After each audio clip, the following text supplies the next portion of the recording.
¿Cómo es que una de las civilizaciones más importantes de la historia pasó de tener un rey a crear una forma de gobierno completamente nueva? Hoy vamos a desentrañar ese dramático cambio político que transformó a la antigua Roma para siempre. Esa es la pregunta del millón, ¿no? ¿Qué tiene que pasar para que un pueblo entero decida rebelarse contra una monarquía que lleva siglos en el poder? Y la respuesta, créanme, es una historia épica. Tiene de todo, mitos, una tragedia y, por supuesto, una transformación política radical. Así que empecemos por el principio. Para entender por qué cayeron los reyes, primero tenemos que saber cómo llegaron al poder. Y la historia de Roma, como tantas grandes historias, empieza con una leyenda increíble. A ver, la leyenda dice que todo empieza con Eneas, un héroe que logra escapar de la Troya en llamas. Mucho tiempo después, sus descendientes, Rómulo y Remo, que además eran hijos del mismísimo dios de la guerra, Marte, son abandonados en un río para que mueran. Pero, milagrosamente, los rescata una loba que los amamanta. Ya de grandes, y después de devolverle el trono a su abuelo, deciden fundar su propia ciudad. El problema es que se pelean por los límites de esa nueva ciudad, y la cosa termina con Rómulo matando a su propio hermano. Así, con este acto tan violento y divino, Rómulo se convierte en el primer rey de Roma. Un comienzo bastante intenso para un reino que duraría más de 200 años. Rómulo fue solo el comienzo. Después de él, vinieron otros 6 reyes que gobernaron Roma. Durante este periodo, que conocemos como la monarquía, el poder del rey era, casi total. La palabra clave para entender su poder es esta, el imperium. Y esto no es cualquier cosa, No hablamos solo de autoridad, era el derecho divino y legal para comandar ejércitos, para ejecutar las leyes y para ser el juez supremo de todo. El rey básicamente lo era todo. Los reyes que siguieron a Rómulo fueron los que, ladrillo a ladrillo, construyeron la ciudad. Por ejemplo, Numa Pompilio le dio toda su estructura religiosa. Tulio Hostilio la expandió a base de guerra. Anco Marcio la conectó con el mar al construir el puerto de Ostia, y Tarquinio Prisco le levantó el corazón de la ciudad, el famoso Foro Romano. Cada uno fue dejando su marca y haciendo a Roma cada vez más fuerte. Pero entonces llegó un rey que no estaba tan interesado ni en la guerra ni en los grandes edificios. No, él tenía la mira puesta en algo mucho más profundo, la mismísima estructura de la sociedad romana. Y sus reformas fueron tan importantes que prepararon el terreno para todo lo que vendría después, para bien y para mal. Lo que hizo Servio Tulio fue, para la época, algo totalmente revolucionario. Primero, ordenó un censo, contar a todo el mundo para saber quiénes vivían en Roma y qué poseían. Luego, reorganizó a la gente, pero ya no por su apellido o su linaje, sino por su riqueza.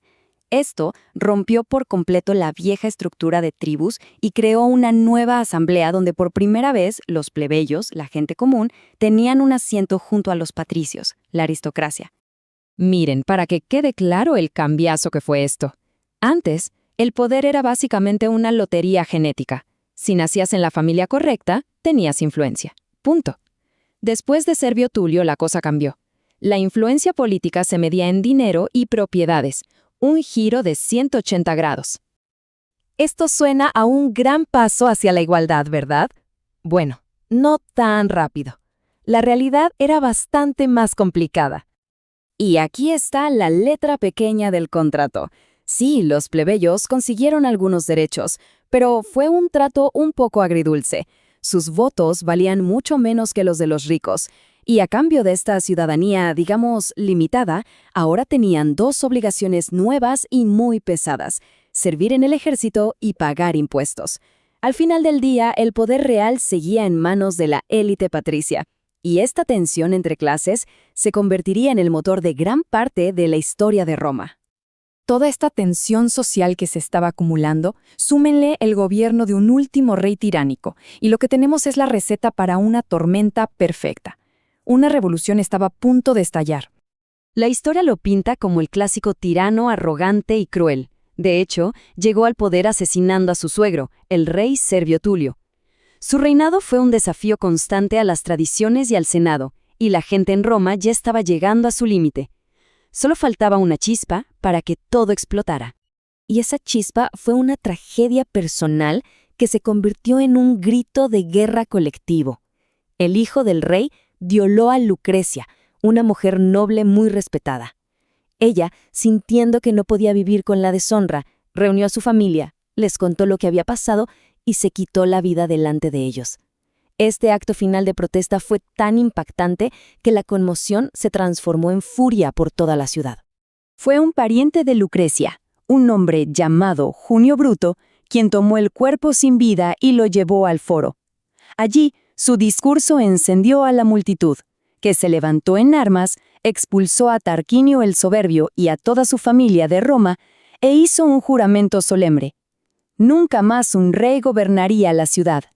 Y así, de las cenizas de la monarquía, los romanos se encontraron con un desafío enorme: inventar desde cero una nueva forma de gobernarse, una que, sobre todo, evitara la tiranía de un solo hombre.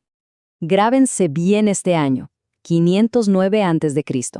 Es un punto de inflexión, el fin de una era y el comienzo de un experimento político que duraría casi 500 años. Entonces, ¿cuál fue la gran idea? En lugar de un rey que gobernaba de por vida, ahora tendrían 2 cónsules. El poder, el famoso imperium, se dividía entre ellos, y para evitar abusos, cada cónsul podía vetar las decisiones del otro. Pero lo más importante es esto: su mandato duraba solo 1 año, y al terminarlo, podían ser llevados a juicio por sus acciones. Era un sistema diseñado de pies a cabeza para controlar el poder. Pero, claro, la creación de la República no fue el final feliz de la historia. Para nada. Fue el comienzo de una serie completamente nueva de conflictos internos. Porque una cosa es echar al tirano y otra muy distinta es que todos se pongan de acuerdo en cómo vivir bajo este nuevo sistema.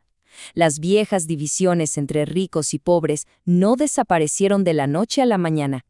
La historia de la República es larga, pero a grandes rasgos la podemos dividir en 3 actos. Primero, una era aristocrática, donde la política era básicamente una lucha constante entre patricios y plebeyos. Luego, una era más democrática, donde los plebeyos por fin consiguieron la igualdad y lucharon por reformas sociales. Y finalmente, una era de decadencia, donde la lealtad de los soldados ya no era para Roma, sino para sus generales. Y esa es la gran paradoja, ¿no? La República nació para escapar del poder absoluto de un solo hombre, pero se pasó los siguientes siglos luchando contra el poder de la riqueza y de las clases sociales.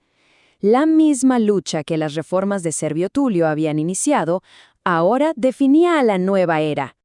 Lo que nos deja con una última pregunta para reflexionar. Cuando los ejércitos empezaron a ser más leales a hombres como Julio César o Pompeyo que a la propia Roma, ¿estaba ya escrito el final de la República? ¿Era inevitable que un nuevo tipo de líder, un emperador, surgiera de sus cenizas? Esa ya es otra historia.